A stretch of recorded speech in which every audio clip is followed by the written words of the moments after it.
Primera de Tesalonicenses capítulo 4, vamos a leer del versículo 1 al versículo 12. Sin embargo, la predicación estará centrada en el versículo 1 al versículo 8. Leemos la palabra de Dios. Primera de Tesalonicenses capítulo 4, versículo 1. Por lo demás, hermanos, os rogamos y exhortamos en el Señor Jesús que de la manera que aprendisteis de nosotros, como os conviene conduciros y agradar a Dios, así abundéis más y más.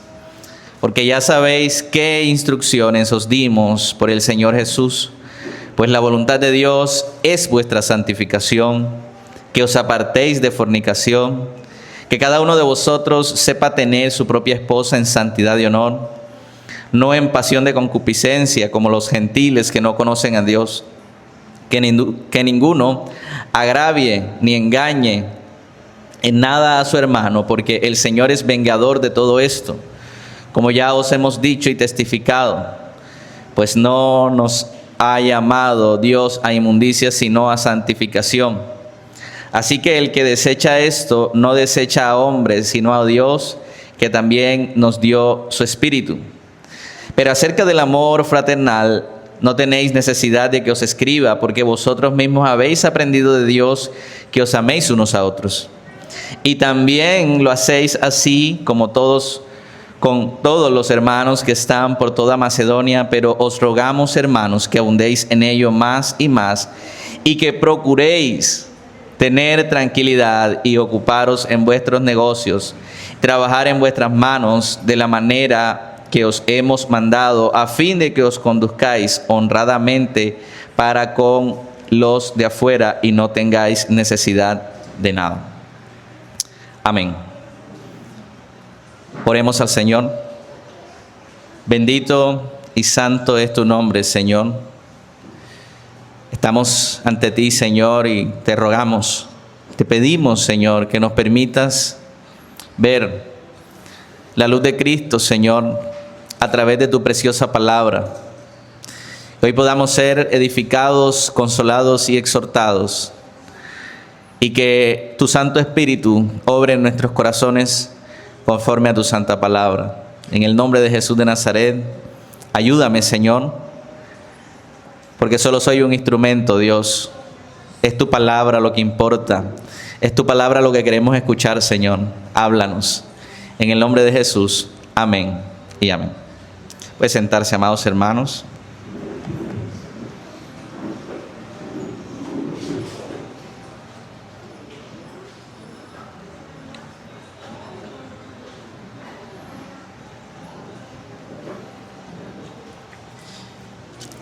El título del mensaje sobre el cual estaremos hablando en esta mañana es La voluntad de Dios, vuestra santificación. Entonces tendríamos que preguntarnos, o la pregunta que siempre nos hacemos, ¿cuál es la voluntad de Dios? Nuestra santificación. Entonces ese es el título, la voluntad de Dios, vuestra santificación. Y vamos a estar hablando desde el versículo 1 al versículo 8.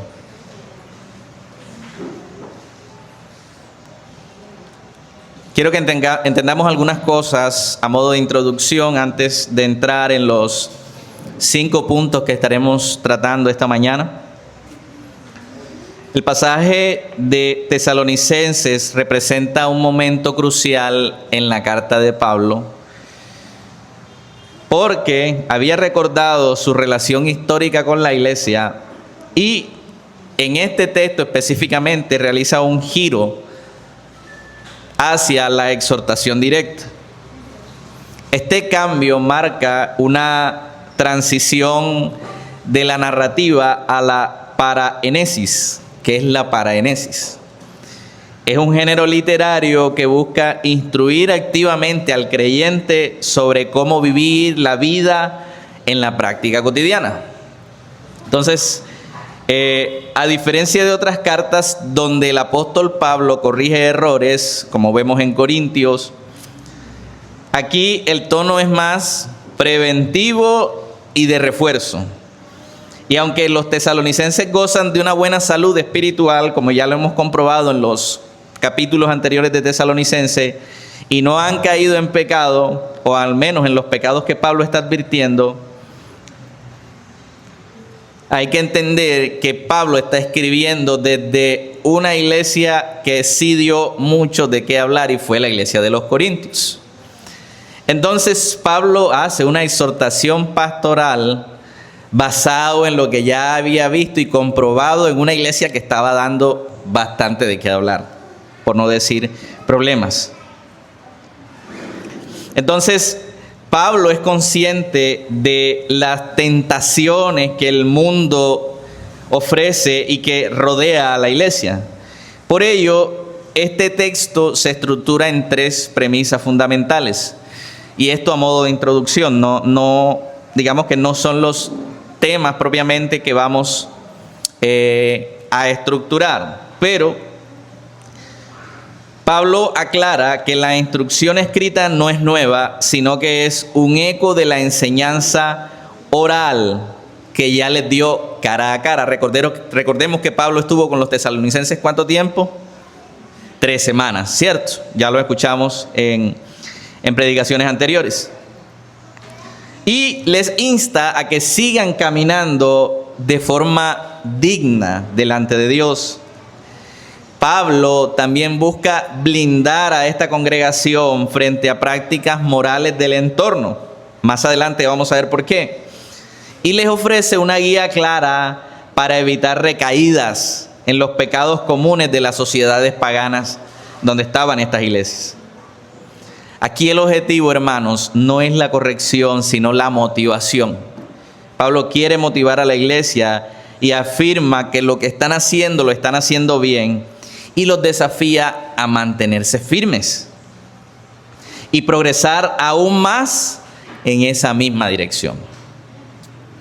Hermanos, una de las preguntas más frecuentes de la vida cristiana es: ¿cuál es la voluntad de Dios para mi vida? Entonces, muchos buscamos respuestas en decisiones específicas. ¿Dónde voy a trabajar? ¿Con quién me voy a casar? En el caso de los jóvenes, ¿qué quiero estudiar? Pero en este pasaje, el apóstol Pablo elimina toda ambigüedad y nos da una respuesta clara, directa y confrontadora. Hermanos, la voluntad de Dios, como lo leemos en el versículo 3, la voluntad de Dios es vuestra santificación. Eso prima sobre todas las cosas. No es un misterio oculto, no es algo reservado para unos pocos, es la prioridad de Dios para todos sus hijos. Y el problema no es, hermano, en que conozcamos la voluntad de Dios. El problema es que muchas veces no queremos someternos a ella.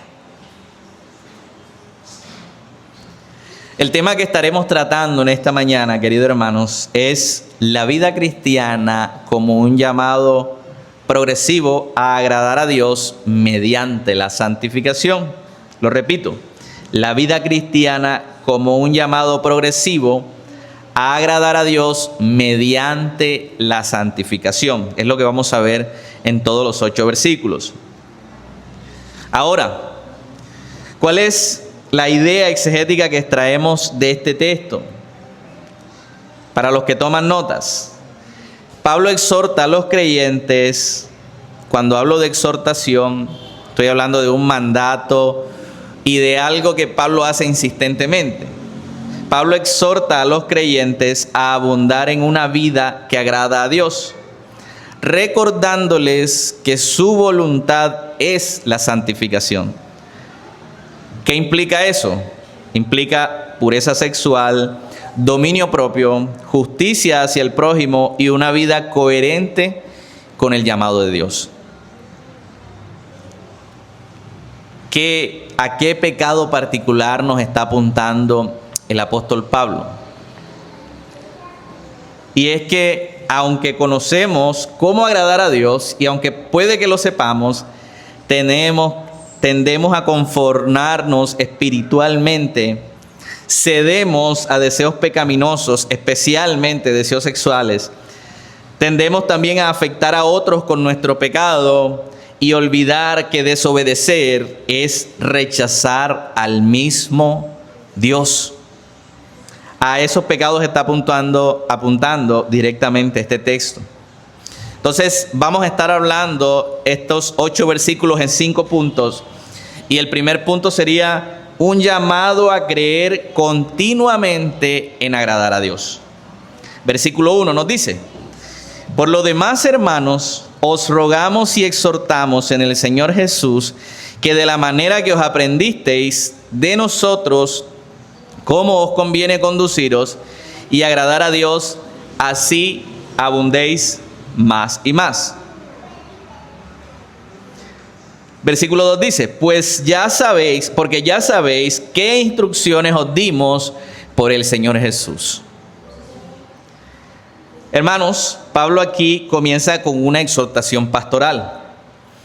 Recordemos unos versículos atrás cómo Pablo habla de que ellos han sido para los tesalonicenses como niños. Y dice, como una madre para ustedes. El lenguaje que Pablo usa con los tesalonicenses particularmente es como de un padre o un hijo. Pablo usa un término, creería yo, que para darle una connotación más tierna todavía, como una madre a sus hijos. Entendamos cómo se refieren las madres a sus hijos. O qué entendemos o qué vemos nosotros, que siempre encontramos en nuestras madres cierta ternura que no encontramos, por ejemplo, en nuestros padres. Entonces, hace una exhortación y no les dice hagan esto, sino que les dice os rogamos y exhortamos. Y finaliza el versículo diciendo que abundéis más y más. Hermanos, lo que ya ustedes aprendieron cuando nosotros estábamos con ustedes, síganlo haciendo. Persistan en la buena obra de Cristo. Persistan en la voluntad de Dios. Persistan en cómo nosotros les enseñamos a vivir conforme a Dios, conforme a su palabra, conforme a la voluntad de Dios, y persistan en ello. El rogamos nos muestra una ternura pastoral, pero cuando dice que exhortamos, nos muestra también que hay una autoridad espiritual. Los creyentes ya sabían cómo vivir, ya habían sido enseñados, pero eso no era suficiente. ¿Por qué, hermanos? Porque la vida cristiana no es estática, es progresiva. Nosotros día tras día tenemos luchas contra nuestro pecado y también sufrimos ataques del enemigo de Dios.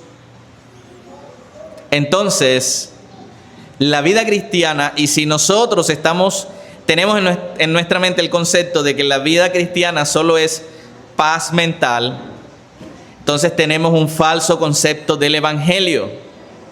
En la vida cristiana hay turbulencias, en la vida cristiana hay problemas, dificultades, enfermedades, diversas circunstancias que se presentan en la vida y que como hijos de Dios estamos o debemos estar conscientes de ellos, porque además el Señor nos lo advierte. Entonces, si somos advertidos por Dios, ¿qué debemos hacer nosotros como hijos de Dios? Pablo nos lo dice.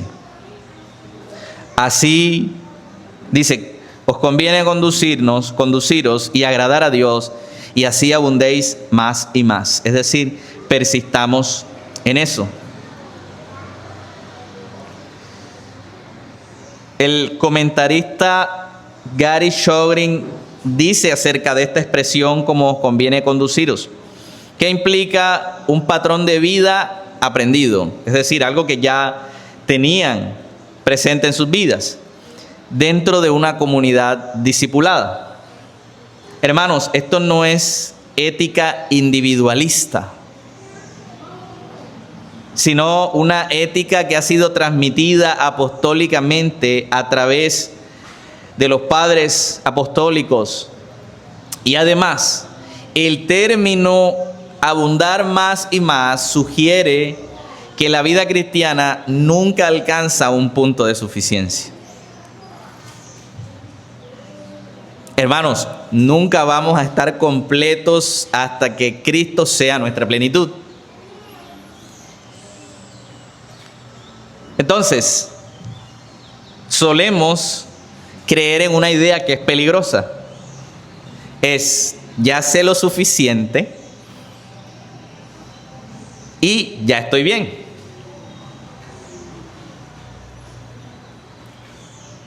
Y debemos cuidarnos de eso, porque en el cristianismo la madurez no es un estado estático. ¿Sí? La madurez es constante. Por eso el Señor nos manda a ejercitar nuestra fe. El Señor nos manda a practicar la piedad. El Señor nos manda a amar a nuestro prójimo como a nosotros mismos. Y eso, hermano, son prácticas constantes.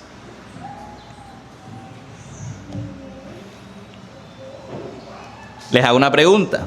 ¿Qué le pasa a un río que se estanca? Se pudre. Las aguas estancadas siempre se pudren.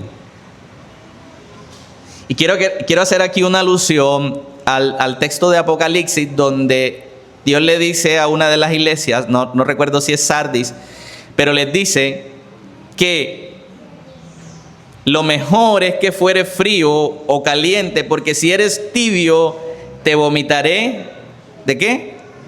De mi boca.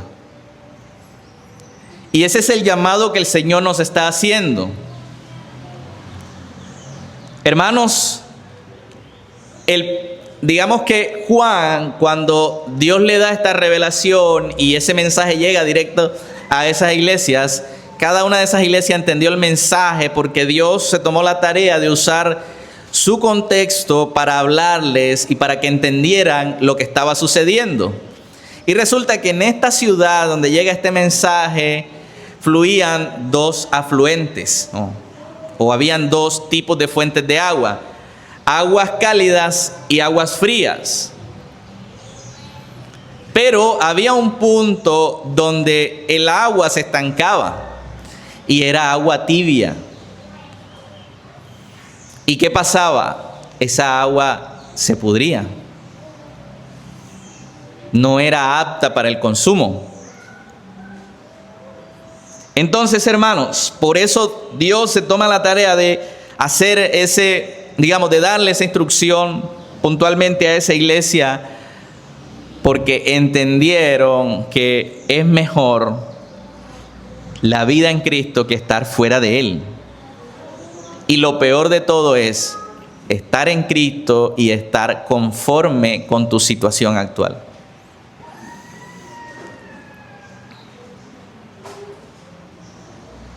Hermanos, lo repito, la madurez nunca es estática.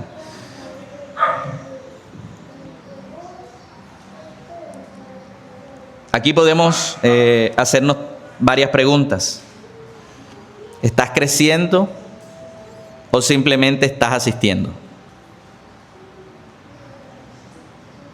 Otra pregunta que podríamos hacernos es, ¿tu vida refleja progreso en santidad? Hermanos, la falta de crecimiento no es debilidad, es desobediencia, porque estamos retando a nuestro Dios. Quiero aprovechar este punto para exhortar a la iglesia, porque hemos dispuesto de un espacio para congregarnos entre semanas y no lo estamos aprovechando. Tenemos cosas más importantes que congregarnos. Y voy a hablar de mí particularmente. En otro tiempo, en otra congregación, Yo iba a la iglesia lunes de intercesión, martes de culto, miércoles de alabanza, jueves de culto, viernes de alabanza, sábado de ayuno en la mañana, sábado de culto de jóvenes en la tarde, domingo culto en la mañana y domingo culto en la tarde. Y no me quejaba. Y hoy este culto, tal como lo conversé con mi esposa, que fue quien me recordó que había el culto, entiendo que no es mi prioridad.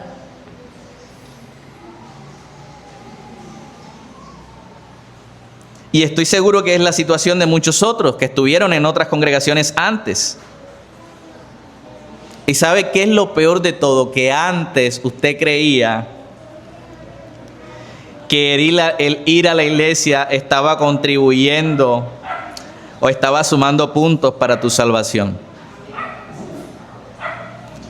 Es decir, antes tu motivación podía ser algún tipo de beneficio, pero que estaba en tus manos sostenerlo. Y esto nos muestra algo importante, queridos hermanos, en este mismo sentido, y es que para nosotros la voluntad de Dios sigue siendo rechazada. Te voy a contar otro detalle de lo que pasó el jueves. El hermano Lacis está de testigo. Vamos a poner la grabación y la colocamos 3 veces. Y 3 veces se cerró la aplicación, solita. Listo, démosle la oportunidad a los hermanos que no pueden asistir para que la vean virtual. No voy a hacer interpretaciones espirituales de lo que pasó, pero no existen azares en Dios. Dios no es un Dios de azar. Dios hace su voluntad sobre sus hijos.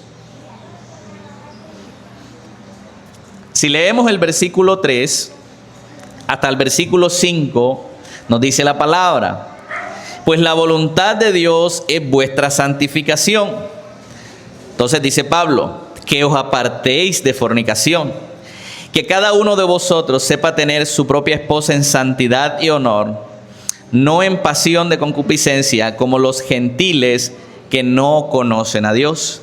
Entonces aquí pasamos a nuestro segundo punto, que es la voluntad de Dios, una vida de santificación.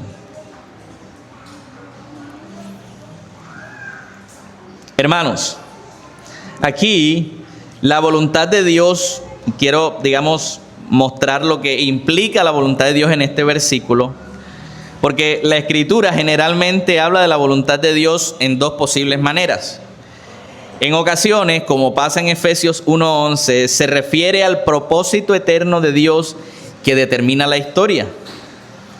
No podemos saber el contenido de esa voluntad que determina la historia, excepto al observar cómo se desarrolla la historia, o a través de una revelación especial o profecías que vemos en la palabra.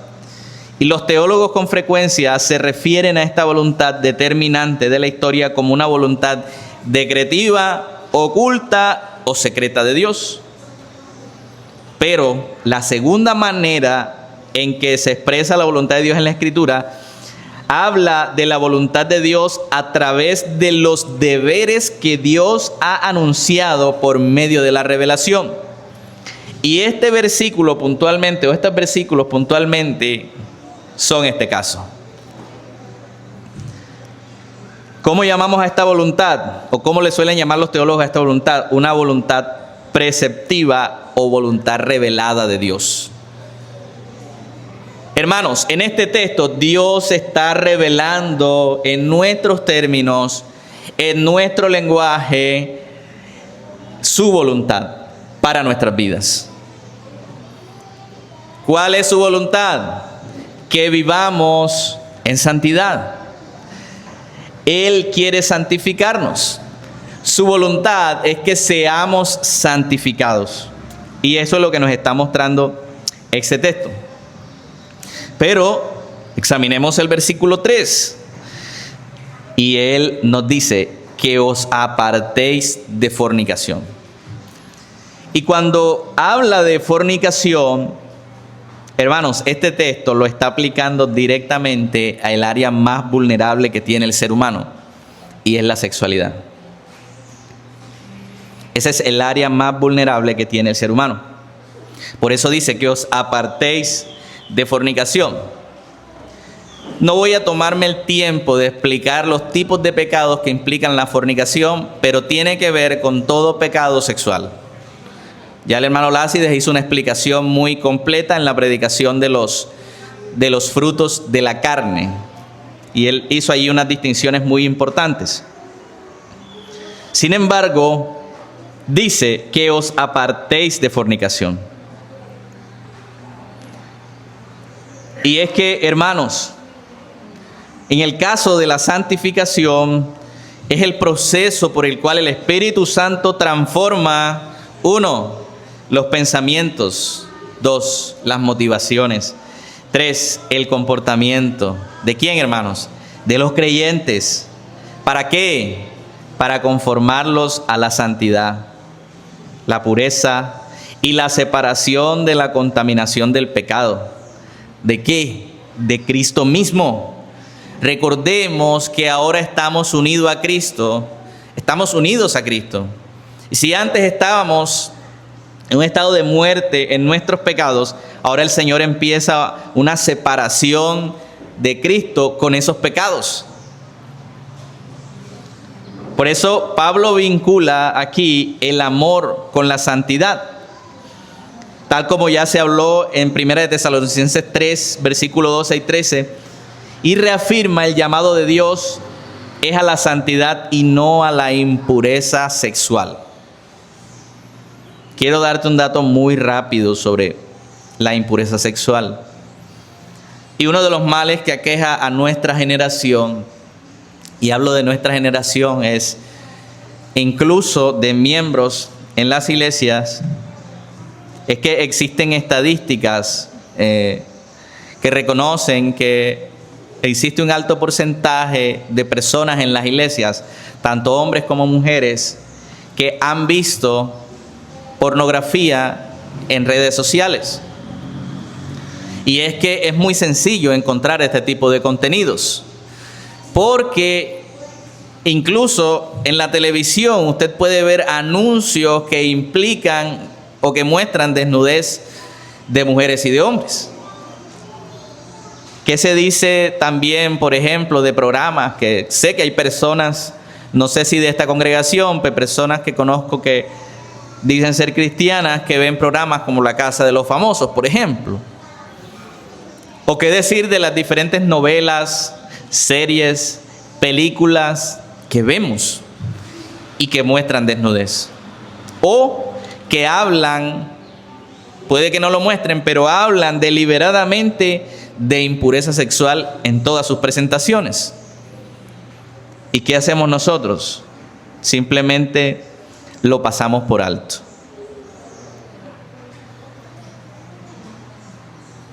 Y por eso Pablo hace la comparación. Por eso habla de que cada uno sepa tener su propia esposa en santidad y honor. En otra versión relaciona el término esposa con vaso. O en el término griego original, aquí se usa el término vaso. Que sepa tener su propio vaso en santidad y honor. Recordemos el término que Pedro usa en 1 de Pedro capítulo 3, que tratéis a vuestras esposas como vaso más frágil. Entonces, amados hermanos, tomando también como referencia, y seguramente Pablo estaba refiriéndose en estos términos, es que el tener esposa es también estar en santidad y honor. El honor implica la fidelidad que tú y yo debemos guardar en nuestros hogares para con nuestros esposos y esposas.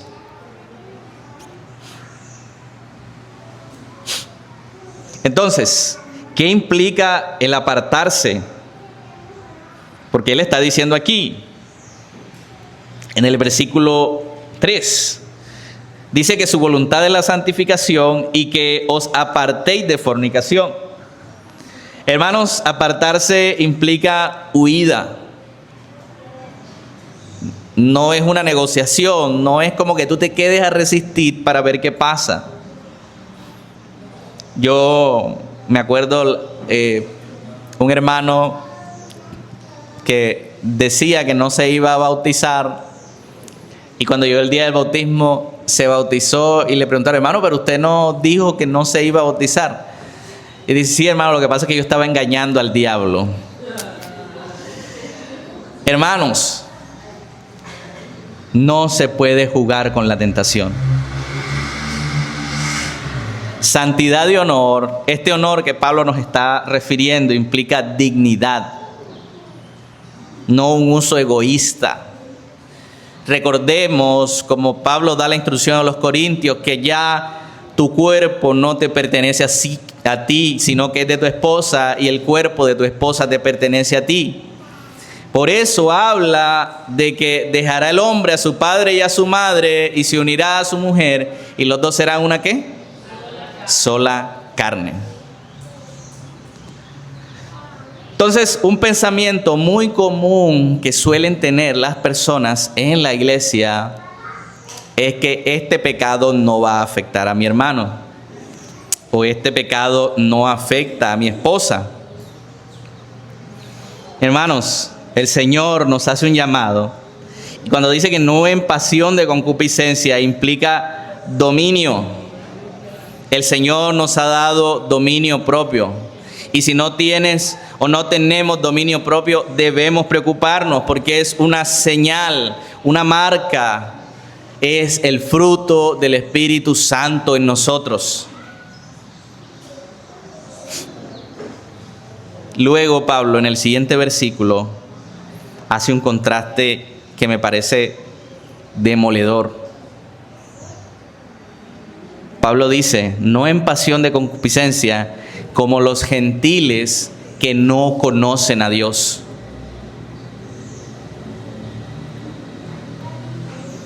Y esto no solo nos está diciendo que los gentiles no conocen a Dios, sino que también nos está diciendo la estima y el conocimiento, cómo es el conocimiento de Dios en nuestras vidas.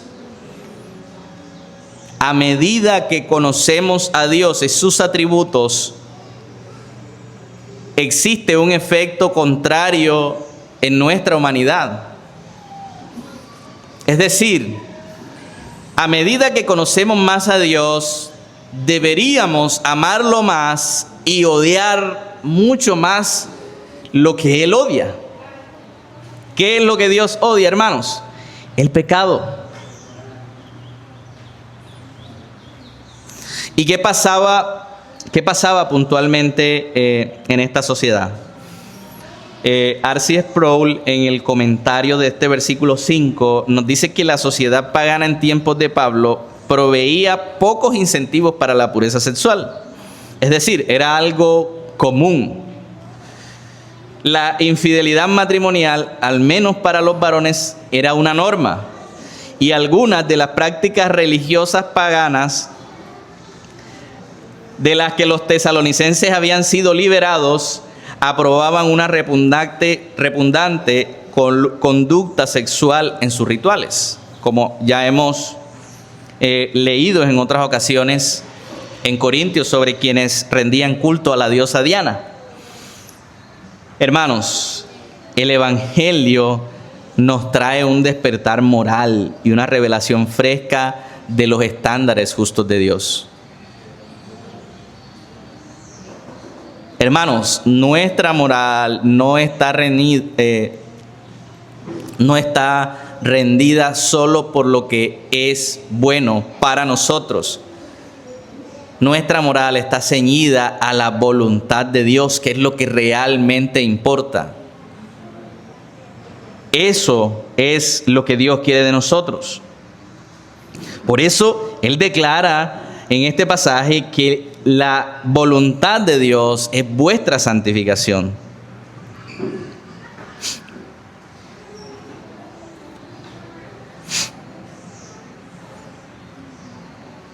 Quiero insistir un poco más en el tema de la inmoralidad, porque en la palabra de Dios vemos diferentes casos sobre cómo se lidiaba con la inmoralidad. Vemos casos de personas que, por ejemplo, abusaron de su propia hermana, y vemos también casos como el caso de David, que mató a un hombre para quedarse con su mujer. Y vemos que Jesús nos dice que el que mira a una mujer para codiciarla ya adulteró con ella en su mente.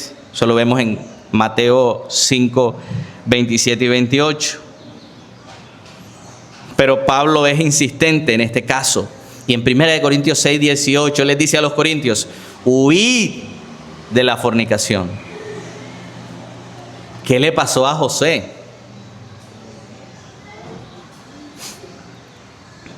¿Qué le pasó a José? Salió corriendo, salió huyendo. Salió huyendo desnudo. Pero puede que haya salido sin su ropa, pero salió con su honor. Salió confiando en que él estaba haciendo la voluntad de Dios. La pregunta es, ¿tuvo recompensa o no tuvo recompensa? Tuvo una recompensa. Porque si hubiese sucedido lo contrario, la recompensa habría sido la muerte, ni siquiera habría sido la cárcel.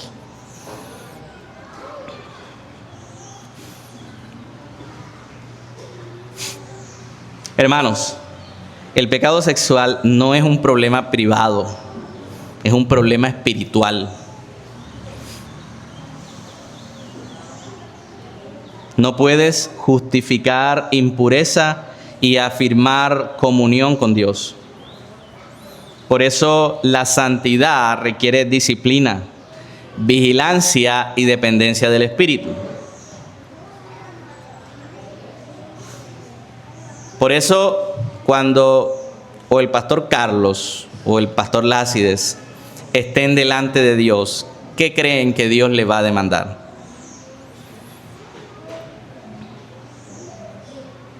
El Señor va a preguntar por nuestras almas. Lo va a hacer responsable por las palabras que dijo.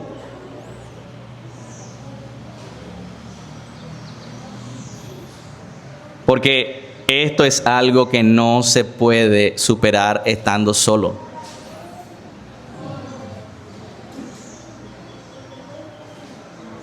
Ahora, imaginemos el caso de dos hombres que van a la misma iglesia. Ambos dicen creer en Dios, ambos van a la iglesia, pero uno vive dominado por sus deseos y otro lucha por la pureza. Hermanos, la diferencia aquí no es perfección, es el conocimiento real de Dios y cómo ese conocimiento está arraigado en nuestras vidas. Por eso Juan Calvino dice: no podemos conocer a Dios sin que su santidad transforme nuestras vidas.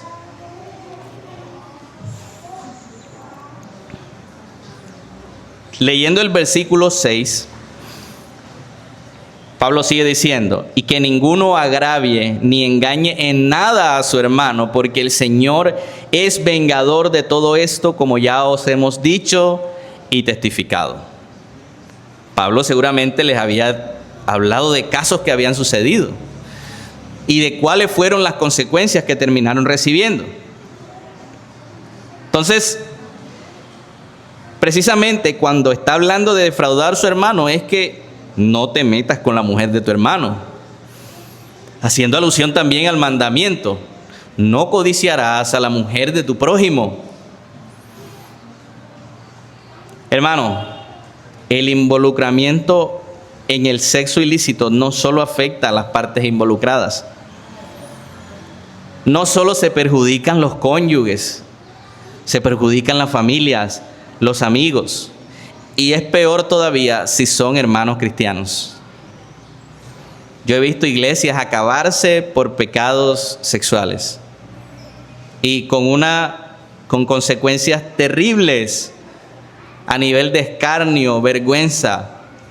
Recientemente vimos el caso de Steve Lawson, que reconoció su pecado porque fue descubierto.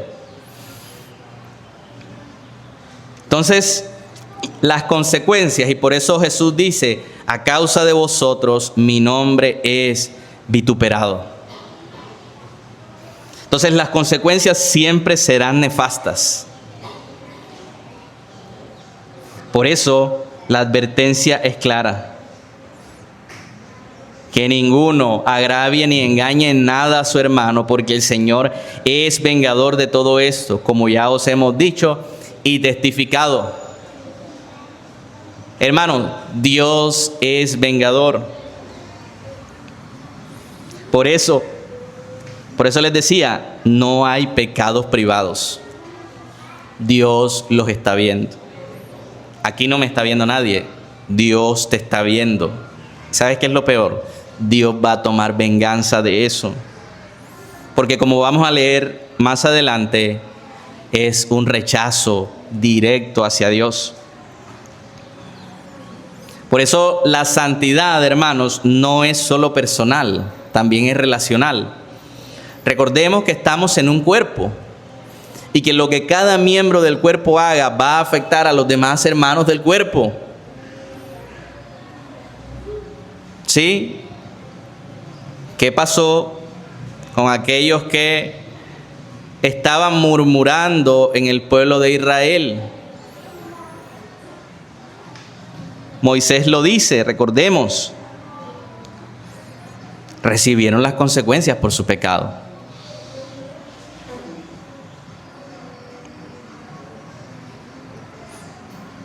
Por eso, el pecado sexual, el engaño, la manipulación siempre afecta a otros.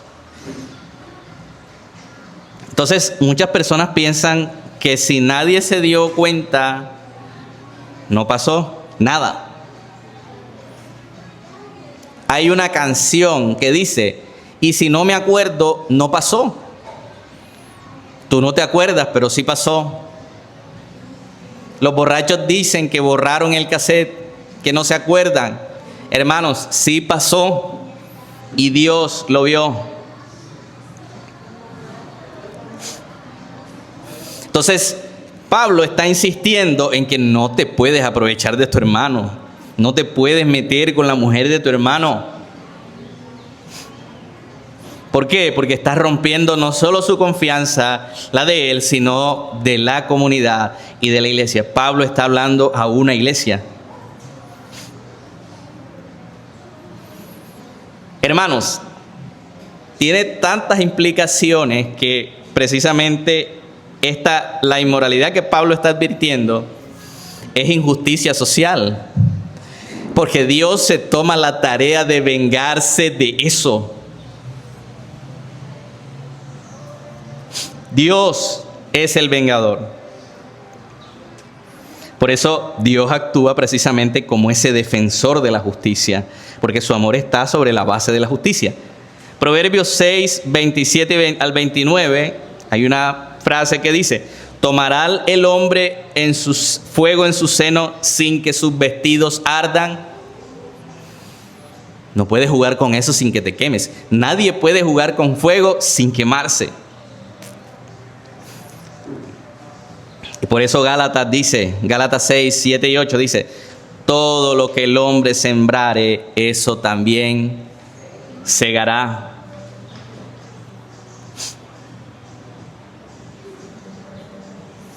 Jonathan Edwards nos dice al respecto, el pecado contra un Dios infinitamente santo, por eso es contra un Dios infinitamente santo, por eso su gravedad es infinita. Hermano, esto tiene repercusiones no solo aquí, sino también repercusiones eternas.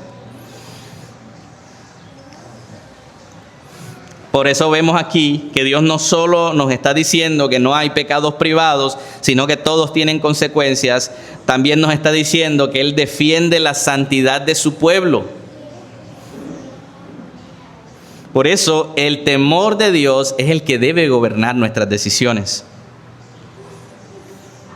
Leemos el versículo 7 que nos dice, pues nos ha llamado Dios, no nos ha llamado Dios a inmundicia, sino a santificación.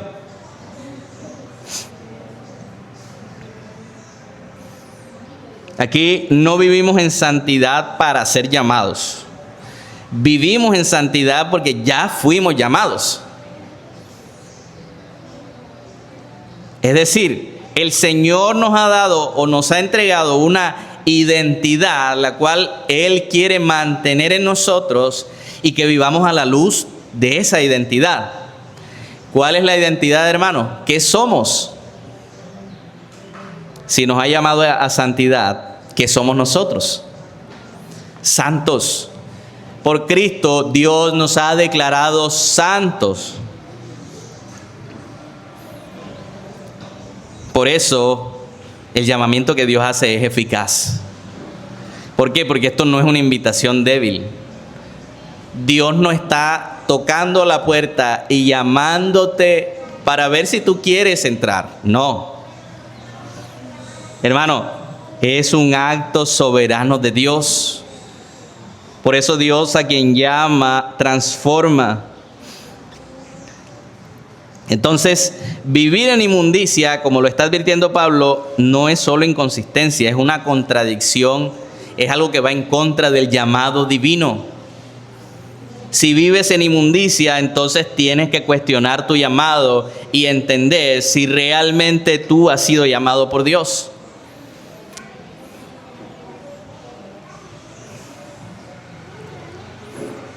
Entonces, muchas veces, ¿y qué es lo que vemos en la filosofía del mundo contemporáneo? Sí, yo creo en Dios, pero yo vivo mi vida como quiero. Y eso, hermanos, no es cristianismo bíblico.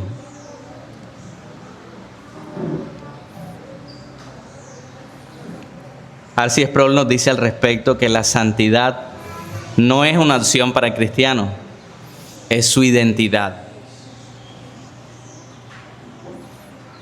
Por eso, si tú perteneces a Dios, querido hermano, tu vida debe reflejarlo en cada circunstancia. Si existe esa incoherencia espiritual, es una contradicción al llamado. Hermanos, esto no es legalismo.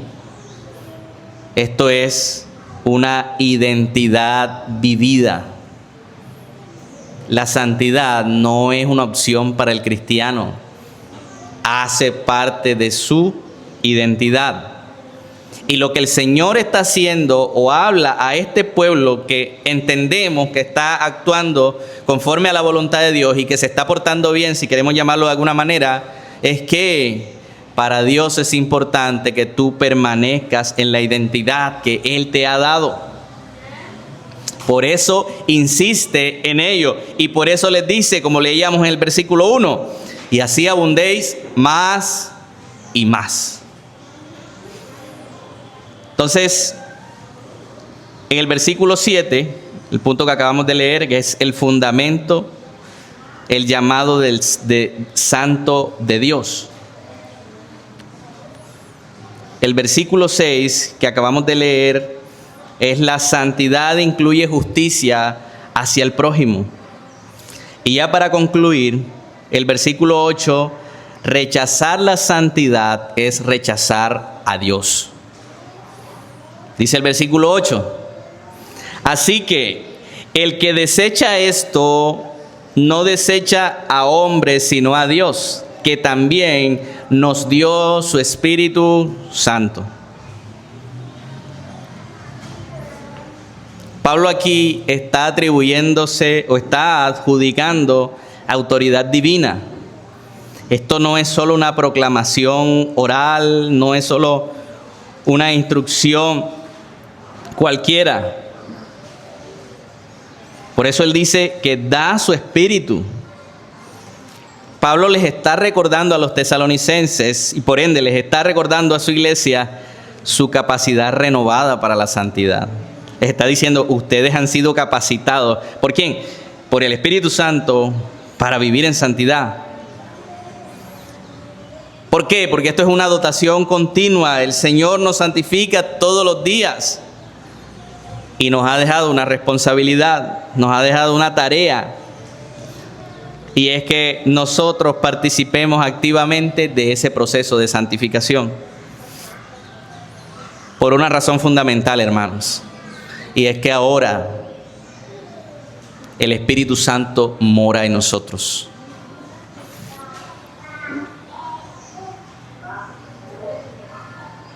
el Espíritu Santo mora en nosotros.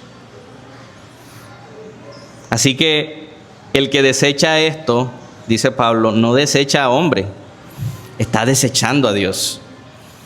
Hermanos, entre otras palabras, les está diciendo, ustedes no están desechando solo lo que ya aprendieron de nosotros, están rechazando directamente a Dios. Hermano, no estás ignorando un sermón, no estás ignorando un consejo del hermano, estás rechazando a Dios mismo. Que nos dio su Espíritu y nos ha dado su Espíritu precisamente porque Él a sus hijos los ama y ha prometido no abandonar a sus hijos. Por eso le dijo a sus discípulos, y no os dejaré solos, sino que enviaré a vosotros al Consolador, al Espíritu Santo.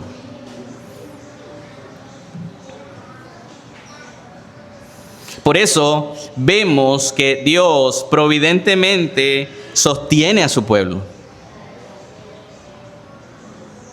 Por eso vemos que Dios también al hijo que ama corrige. Dios no solo exige santidad, sino que nos capacita para estar en esa santidad. Recordemos lo que nos dice Hebreos 13:4. A los fornicarios y los adúlteros los juzgará Dios. Ni aún se nombre entre vosotros, dice Efesios 5:3, hablando precisamente de las inmoralidades. Es decir, que eso ni siquiera pase por tu mente ni por tu boca. Te pongo un caso muy específico y particular y común entre nosotros, los que trabajamos, por ejemplo, en instituciones donde hay personas inconversas. Cuando hay chistes de doble sentido o chistes directamente ofensivos en términos sexuales y tú te quedas callado, tú estás siendo partícipe de eso.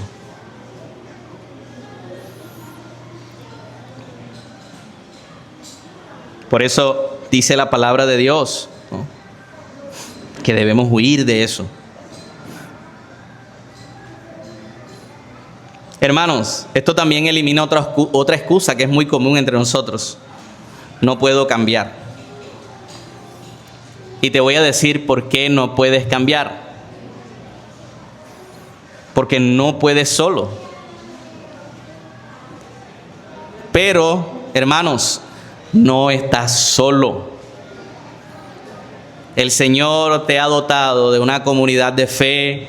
El Señor te ha dotado de unos hermanos que te pueden acompañar en sea cual sea esa lucha.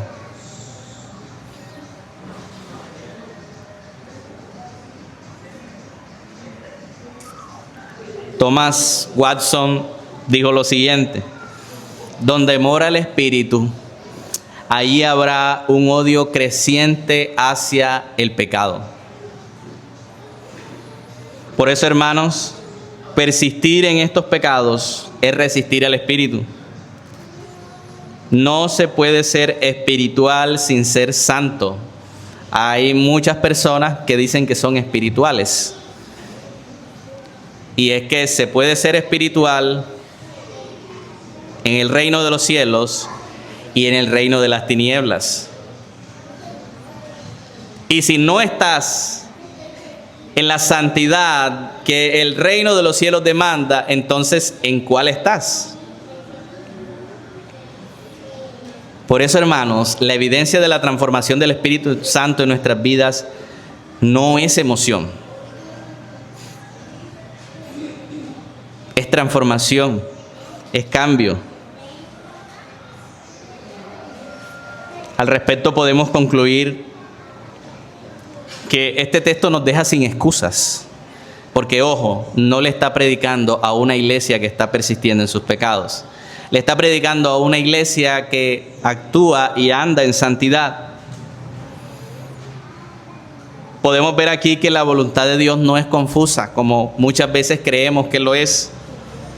Es clara, es directa. La voluntad de Dios es confrontadora. Dios quiere tu santidad. Dios quiere nuestra santidad y vela por ello, no solo en lo visible, no solo en la comunión de los hermanos, sino también en lo secreto. No solo en lo externo, sino en lo interno. Por eso hoy Dios hace un llamado. Si eres un creyente que está estancado, sabes lo que debes hacer, pero no estás creciendo. Hoy es un llamado a despertar. Si eres un creyente que está luchando con un pecado en particular, especialmente en pureza, no lo justifiques. Huye, arrepiéntete y busca ayuda, porque no vas a lograrlo solo. Si eres un creyente que vive sin santidad y tu vida no refleja a Dios, tal vez no necesitas mejorar, necesitas nacer de nuevo. Hermanos, la santificación no es el camino para que Dios te ame. Es la evidencia de que ya te ha amado en Cristo. Y el mismo Dios que te llama a santidad te ha dado su Espíritu para capacitarte.